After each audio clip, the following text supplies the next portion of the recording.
Hi friends, welcome to Telugu tech den. నేను కార్తిక్, మీ tech మిత్రుడు. సో ఫ్రెండ్స్, ఇవాళ నుంచి మనం సిఎస్ఎస్ అనేది స్టార్ట్ చేయబోతున్నాం. ఈ వీడియోలో సిఎస్ఎస్ అంటే ఏంటి, సిఎస్ఎస్ ఎందుకు నేర్చుకోవాలి, అలాగే ఇది మనకి ఎందుకు ఉపయోగపడుతుంది, అలాగే మనం ముందులాగే సిఎస్ఎస్ నేర్చుకొని ఒక ప్రాజెక్ట్ కూడా చేయబోతాం ఇది కంప్లీట్ అయిపోయిన వెంటనే. సో దానికన్నా ముందు ఫ్రెండ్స్, సిఎస్ఎస్ రావాలంటే ముందు మనకి హెచ్టిఎంఎల్ అనేది వచ్చి ఉండాలి. సో ముందుగా హెచ్టిఎంఎల్ నాకు తెలీదు, నేను నేర్చుకోవాలనుకుంటున్నానంటే ఫ్రెండ్స్ మన ఛానల్లోకి వెళ్ళండి, తెలుగు టెక్ డెన్ అని. ఇందులోనే మొత్తం ఇదిగోండి, ఇది project HTML project using only HTML. Only నాకు హెచ్టిఎంఎల్ నేర్చుకుని ఈ ప్రాజెక్ట్ నేను క్రియేట్ చేశాను. సో ఇవి మొత్తం వీడియోస్ ఫ్రెండ్స్, చూసారా? ఇక్కడ నుంచి ఇది నా ఛానల్ ఏంటి అనేది చెప్తుంది. ఇక్కడ నుంచి మొత్తం హెచ్టిఎంఎల్ అనేది నేను చెప్పాను ఫ్రెండ్స్. కంప్లీట్గా మీకు ఏమీ తెలియకపోయినా నా ఛానల్లోకి వెళ్ళి ఈ వీడియోస్ ప్రతిదీ చూడండి ఫ్రెండ్స్. మీకు హెచ్టిఎంఎల్ పర్ఫెక్ట్గా మీకు వచ్చేస్తుంది అనమాట. సో అలాగే నేను ఒక ప్లేలిస్ట్ కూడా క్రియేట్ చేశాను, ఇది సాఫ్ట్వేర్స్కి. ఇది HTML for beginners in Telugu అని. మీకు ఏమీ రాపినా జీరో నుంచి హీరో అయిపోతారు అనమాట హెచ్టిఎంఎల్లో. పర్ఫెక్ట్ 100% కాన్సెప్ట్స్ అనేవి నేను కవర్ చేశాను. ఓకేనా? ఇవాళ మన సిఎస్ఎస్ గురించి చూద్దాం. సో సిఎస్ఎస్ అంటే ఫుల్ ఫామ్ ఏంటంటే ఫస్ట్ క్యాస్కేడింగ్ స్టైల్ షీట్స్ అనమాట. సో ఇప్పటివరకు మనం హెచ్టిఎంఎల్ నేర్చుకున్నాం. హెచ్టిఎంఎల్ అంటే ఏం చెప్పాం? It's a structure for the website. అంటే మన వెబ్ అప్లికేషన్కి అదొక మెయిన్ స్కెలిటన్ అనమాట. సో ఇప్పుడు సిఎస్ఎస్ అనేది మనం చేసుకుంటాం అన్నమాట. సిఎస్ఎస్ అనేది ఎందుకు? ఇప్పుడు మనం ఒక వెబ్సైట్ నేను మీకు చూపించాను ఆ రోజు, ఫ్లిప్కార్ట్ వెబ్సైట్. సో అక్కడ మొబైల్ ఫోన్స్ అన్నీ కిందన ఒక ఆర్డర్లో, ఇంకా కిందకి వెళ్తే డ్రెస్సెస్ అన్నీ ఒక ఆర్డర్లో. ఒక ఆర్డర్లో ప్రతిదీ మనం ఇన్ఫర్మేషన్ అనేది పెట్టుకున్నాం, చూసారా? అదంతా మనం ఎలా చేస్తామంటే సిఎస్ఎస్ ద్వారానే చేస్తాం ఫ్రెండ్స్. ఒక హెచ్టిఎంఎల్ ద్వారా చేస్తామంటే అది అంత కరెక్ట్ కాదు, అలా చేయలేం కూడా, చాలా టైం టేకింగ్. సో అందుకే మనం సిఎస్ఎస్ అనేది మనం వాడతాం అనమాట. ఇట్స్ ఏ స్టైలింగ్, ఓకేనా? క్యాస్కేడింగ్ స్టైల్ షీట్స్, ఓకేనా? ఇది మీరు గుర్తుపెట్టుకోండి. అండ్ రెండో విషయం, సిఎస్ఎస్ వాడడం వల్ల మనకి టైం అలాగే వర్క్ రెండూ సేవ్ అవుతాయి ఫ్రెండ్స్ సిఎస్ఎస్ వాడడం వల్ల. అలాగే మల్టిపుల్ వెబ్ పేజెస్ అనేవి మనం క్రియేట్ చేయడానికి ఈజీగా ఉంటుంది. ఇది ఒక లేఅవుట్ అనేది మనకి ఇస్తుంది అనమాట. అంటే సింపుల్ చెప్పాలంటే it can control the layout of multiple web pages all at once, ఓకేనా? సిఎస్ఎస్ ఉపయోగించడం వల్ల.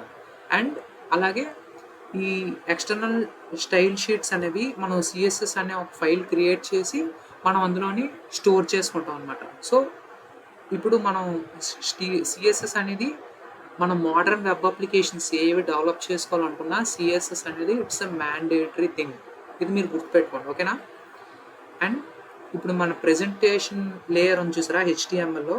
సో ఇది సెపరేట్ చేస్తుంది అనమాట. అంటే హెచ్టిఎంఎల్ ఒక పేజ్, సిఎస్ఎస్ ఒక పేజ్. ఇప్పుడు నేను ఫ్యూచర్లో నేను మీకు చెప్తాను, ఫ్యూచర్ వీడియోస్లో, ఇంకో నెక్స్ట్ వీడియోలో చెప్తాను మ్యాక్సిమం. సో అండ్ అలాగే మనం వెబ్ డిజైనింగ్కి, వెబ్ డెవలప్మెంట్కి అన్నిటికీ మనం సిఎస్ఎస్ అనేది మనం వాడతాం. And one more thing, responsive websites అని చూసారా? రెస్పాన్సివ్ వెబ్సైట్స్ అంటే ఏం లేదు ఫ్రెండ్స్. ఇప్పుడు మనం కంప్యూటర్లోని చూస్తున్నాం అనుకోండి, వెబ్సైట్ ఒకలా కనిపిస్తుంది, ఫోన్లో చూస్తే ఇంకోలా కనిపిస్తుంది. అదే రెస్పాన్సివ్నెస్ అనమాట. సో అది మనం ఓన్లీ హెచ్టిఎంఎల్తో చేయలేం, సిఎస్ఎస్తో మాత్రమే అది చేయగలం, ఓకేనా? అది నేను మీకు ఫ్యూచర్లో చూపిస్తాను. అండ్ ఇందాక నేను మీకు చెప్పినట్టు చూసారా, ఒక లేఅవుట్ అనేది మనం పెట్టుకుంటాం. Controls the arrangement of elements. ప్రతి ఎలిమెంట్ ఎక్కడ ఉండాలి, ఒక లేఅవుట్ అనేది నీట్గా పెట్టుకుంటాం అనమాట. అండ్ అలాగే కలర్స్, ఇందాక నేను చెప్పినట్టు ఏ ఎలిమెంట్కి ఏ కలర్ ఉండాలి, పారాగ్రాఫ్కి ఏ కలర్ ఉండాలి, హెడ్డింగ్కి ఏ కలర్ ఉండాలి, మొత్తం ఈ స్టైలింగ్ పర్పస్ అంతా మనం సిఎస్ఎస్లో చేస్తాం, ఓకేనా? అండ్ అలాగే టైపోగ్రఫీ, ఫాంట్స్. సో ఫ్రెండ్స్, మీరు ఇక్కడ అబ్జర్వ్ చేస్తే చూసారా, ఇది ఒక ఫాంట్, ఇది ఇంకొక ఫాంట్, ఇది ఇంకొక ఫాంట్. ఈ ఫాంట్స్ అనేవి మనం వెబ్సైట్లో పెడుతూ ఉంటాం. సో అలా ఫాంట్స్ అనేవి మనం క్యాస్కేడింగ్ స్టైల్ షీట్లో మనకు నచ్చినట్టు పెడతాం. అది ఎలాగో నేను మీకు ఫ్యూచర్లో చూపిస్తాను. అండ్ ఇందాక నేను మీకు చెప్పాను కదా, స్టైల్ షీట్ అనేది మనం క్రియేట్ చేసుకోవాలని. అందులో 3 రకాలు ఉంటాయి friends: inline, internal and external sheets అనమాట. స్టైల్ షీట్స్ సిఎస్ఎస్, దాన్నే మనం inline CSS, internal CSS, external CSS అని ఉంటాయి. సో ఇది ఈ 3 విధాలుగా మనం సిఎస్ఎస్ అనేది మన హెచ్టిఎంఎల్లో ఇంక్లూడ్ చేసుకొని మనం వాడుతాం అనమాట. సో అది ఎలాగనేది ఇప్పుడు నేను మీకు ఒకసారి చూపిస్తాను. అండ్ ఇంకోటి సిఎస్ఎస్ యూస్ కేసెస్, ఇందాక నేను మీకు చెప్పినట్టు ఫాంట్ స్టైలింగ్ చూసారా, ఫాంట్ ఫ్యామిలీ అని, ఫాంట్ సైజ్ అని, ఇవన్నీ మనం సిఎస్ఎస్లో మనం వాడతాం. నేను మీకు చూపిస్తాను ఫ్యూచర్ వీడియోస్లోని. అండ్ అలాగే బ్లాక్ సెంటరింగ్ అన్నమాట, centres any black of element of A page. And grid layout, ఇవన్నీ రెస్పాన్సిబిలిటీస్లోని ఇవన్నీ వస్తాయి ఫ్రెండ్స్. నేను మీకు చెప్తాను అవి ఏంటనివి. అండ్ అలాగే సిఎస్ఎస్ అసలు ఎందుకు ఇదంతా పవర్ఫుల్, ఒక వెబ్ అప్లికేషన్కి ఎందుకు ఇదంతా ఇంపార్టెంట్ అంటే, మెయిన్గా వెబ్ డెవలప్మెంట్కి ఇది ఒక కోర్ ఎలిమెంట్ అన్నమాట. అంటే మనం ఒక మోడర్న్ వెబ్ అప్లికేషన్ తయారు చేయాలంటే నీట్గా ఎలిమెంట్స్ అనేవి అరేంజ్ చేసి ఉండాలి, పర్ఫెక్ట్గా ఎలా కావాలంటే అలా మనం డిజైన్ చేసుకోవాలి. సిఎస్ఎస్ ఆ ఫ్లెక్సిబిలిటీ అనేది మనకి ఇస్తుంది. And number 2, enhances experience, improves UX and accessibility. UX అంటే user experience friends. For example ఇప్పుడు మీరు యాపిల్ వెబ్సైట్కి వెళ్ళారు అనుకోండి, ఆ డిజైన్ అదంతా చూసారా, అదంతా యూఐఎస్ఎస్ అనేది మంచి యూజర్ ఎక్స్పీరియన్స్ అనేది ఇస్తుంది అనమాట. నీట్గా డేటా అనేది కనిపిస్తూ ఉంటుంది. ఫ్లిప్కార్ట్కి వెళ్ళండి, అమెజాన్కి వెళ్ళండి, మీరు ఏ వెబ్సైట్ అయినా తీసుకోండి, అక్కడ నీట్గా డేటా అనేది డిస్ప్లే చేసి ఉంటుంది. అదంతా మనం సిఎస్ఎస్తో చేస్తాం. And number 3, enables responsiveness. ఇందాక నేను మీకు చెప్పాను, మొబైల్లో ఒకలా కనిపించాలి, ల్యాప్టాప్లో ఒకలా కనిపించాలి, ట్యాబ్లో ఒకలా కనిపించాలి, అలాగే ఒక్కొక్క డివైస్లో ఒక్కొక్కలా కనిపించాలి. అదంతా మనం సిఎస్ఎస్లోనే చేస్తాం. సిఎస్ఎస్ అనేది వెరీ పవర్ఫుల్, గుర్తుపెట్టుకోండి. సో ఇప్పుడు నేను క్లోజ్ చేస్తున్నాను.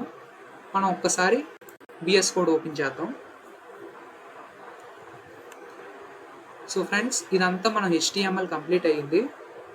సో ఇప్పుడు నేను ఏం చేస్తున్నానంటే,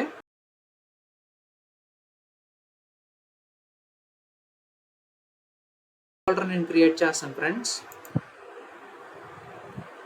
సో ఇక్కడ హెచ్టిఎంఎల్ అని మనం క్రియేట్ చేసాం. ఇంకొక ఫోల్డర్ నేను క్రియేట్ చేస్తాను, న్యూ ఫోల్డర్ సిఎస్ఎస్ అని ఇచ్చుకుంటున్నాను. సో సెలెక్ట్ దిస్ ఫోల్డర్, ఓకేనా. సిఎస్ఎస్ అని నేను ఇక్కడ ఇచ్చాను. సో ఇక్కడ నేను ఒక కొత్త ఫైల్ క్రియేట్ చేసుకుంటున్నాను, అంటే basic HTML.html. Friends, CSS run అవ్వాలన్నా మనకి HTML పేజ్ అనేది మ్యాండేటరీ, ఓకేనా. ఇప్పుడు ఒక చిన్న ఎగ్జాంపుల్ నేను మీకు చూపిస్తాను, చూడండి. డాక్ టైప్ HTML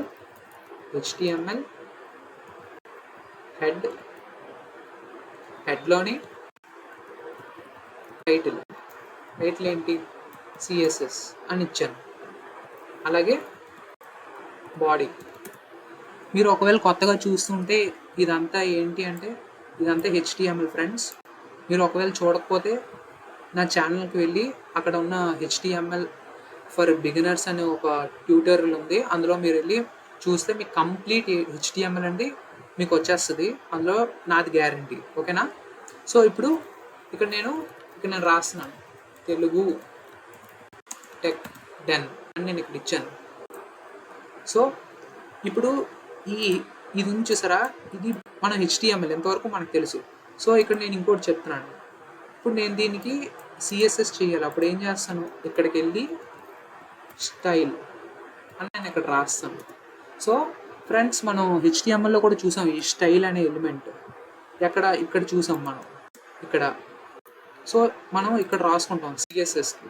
సో ఇప్పుడు ఇది ఒకసారి నేను మీకు రన్ చేసి చూపిస్తాను అనండి, లైవ్లో మీకు ఎలా కనబడుతుందో చెప్తాను. చూసారా ఇది ఎలా కనబడిందో.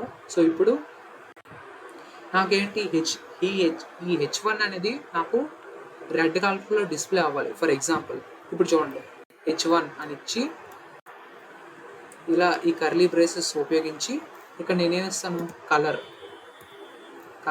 రెడ్ అని నేను ఇచ్చాను ఇక్కడ. ఫర్ ఎగ్జాంపుల్ ఇప్పుడు చూడండి, చూసారా ఎలా కనబడిందో.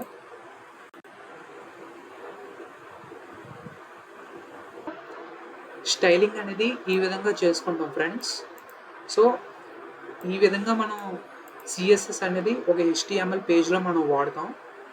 అండ్ నెక్స్ట్ వీడియో నుంచి మనం ఎన్ని రకాలుగా సిఎస్ఎస్ చేయొచ్చు, ఏంటి, ప్రతి ఎలిమెంట్కి మనం ఎలా చేయాలి సిఎస్ఎస్ అనేది నేను నెక్స్ట్ వీడియో నుంచి నేను మీకు డీటెయిల్డ్గా చెప్తాను. సో ఫ్రెండ్స్, ఈ వీడియో మీకు నచ్చితే లైక్ చేయండి, షేర్ చేయండి, అలాగే మీ ఫ్రెండ్స్ అండ్ ఫ్యామిలీ మెంబర్స్కి షేర్ చేయండి తప్పకుండా. అలాగే థ్యాంక్ యూ ఫర్ వాచింగ్.